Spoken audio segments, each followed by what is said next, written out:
Hi friends, please subscribe to Amravati Media and press the bell icon for more latest updates.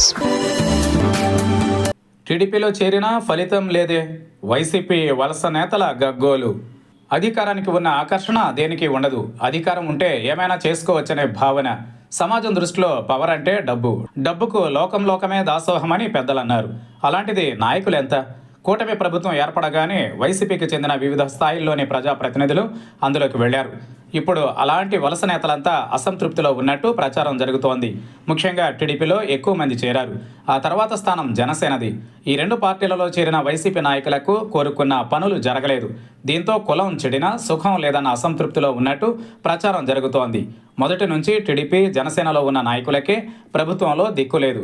టీడీపీలో కార్యకర్తలే అధినేతలని CM Chandrababu, మంత్రి నారా లోకేష్ పదే చెబుతూ ఉంటారు. ఇవన్నీ కేవలం మాటల వరకే పరిమితం అవుతున్నాయన్న అభిప్రాయం ఉంది. ఒక్క పలకరింపునకే సంతృప్తి చెందే పరిస్థితి లేదు. దీపం ఉండగానే ఇల్లు చక్కదిద్దుకోవాలనే సామెత చందాన అధికారంలో ఉండగా 10 రూపాయలు సంపాదించుకోవాలన్న ఆశ కూటమి కార్యకర్తలు నాయకులలో ఉంది. అయితే ఎక్కడెక్కడి సంపాదన అంతా ఎమ్మెల్యేలు మంత్రులకే సరిపోతోందని కేడర్ మండిపడుతోంది. తమ వరకు ఆదాయం రానివ్వడం లేదని అంటున్నారు. కార్యకర్తలు గ్రామ పట్టణ స్థాయి నాయకుల్ని పట్టించుకోవాలని ప్రభుత్వ పెద్దలు చెబుతున్నా ఏ ఒక్కరూ ఖాతరు చేసే పరిస్థితి లేదు.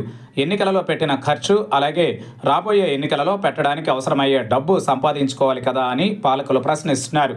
ఈ నేపథ్యంలో వలస నేతలు కోరుకున్నట్టు చేసే పరిస్థితి లేదు.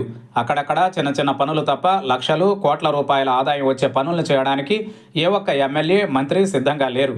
అలాంటివి ఏమైనా ఉంటే వాళ్లే చేసుకుంటున్నారు.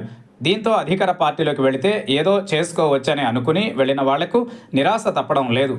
ఎలాంటి పనులు కానందుకు మనమెందుకు వచ్చామా అని తమను తాము ప్రశ్నించుకునే పరిస్థితి. ప్రస్తుతానికి వలస నేతల దుస్థితి ఇది.